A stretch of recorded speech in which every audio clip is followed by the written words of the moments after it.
le papier, l'ordre du jour de la COP22 était évident, mettre en œuvre l'accord de Paris pour limiter la hausse des températures à 1,5 degré. Mais dans les faits, il s'agissait de s'accorder sur les procédures pour y parvenir. Or, le diable se cache dans les détails, avec le risque de voir ressurgir les intérêts nationaux. Et c'est bien évidemment l'intérêt américain qui occupait une grande partie des négociations à Marrakech. La victoire de Donald Trump a soulevé de profondes inquiétudes parmi les participants. Mais une fois la torpeur du résultat électoral passée, la communauté internationale s'est finalement rassemblée. Ce qu'on a vu, c'est aussi la grande détermination des autres participants à adresser un message clair aux États-Unis, à savoir si vous sortez de l'accord de Paris, vous faites une erreur parce que le monde prend une certaine direction. Bien sûr, on peut dire on choisit une autre direction, mais c'est un peu idiot, ce n'est pas là que se trouvent les emplois. Si vous voulez des emplois, vous devez suivre le mouvement, ce vers quoi le monde se dirige. Et ce message a vraiment été envoyé fortement par Marrakech.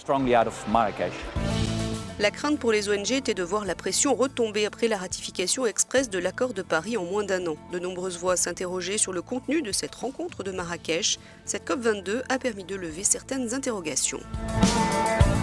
Elle était importante sur deux fronts de l'irréversibilité. Irréversible d'abord sur le champ politique. Faire en sorte que cet accord puisse trouver des modes de fonctionnement ici. Faire en sorte également que l'on puisse obtenir en 2018 un rendez-vous mondial qui permet de faire le point collectivement et d'avancer vers cette accélération de l'action.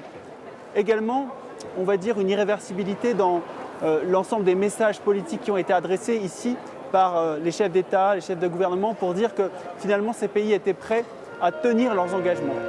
L'autre fait marquant de cette COP22 est la forte représentation du secteur industriel, une implication considérée comme fondamentale. Les gouvernements, la société civile et le monde économique ont semblé se comprendre, même si la vitesse de mise en œuvre est disparate. L'économie réelle avance en fait plus vite que les gouvernements en ce moment. Nous pouvons donc supposer, nous pouvons espérer qu'il y aura beaucoup de réalisations concrètes que nous pourrons alors récolter et beaucoup d'enthousiasme à travers le monde pour les mettre en place et faire ainsi plus pour l'économie bas carbone. Donc il est certain que nous parlons des mêmes objectifs, mais les gouvernements doivent encore accélérer le mouvement car la transition énergétique requise est énorme.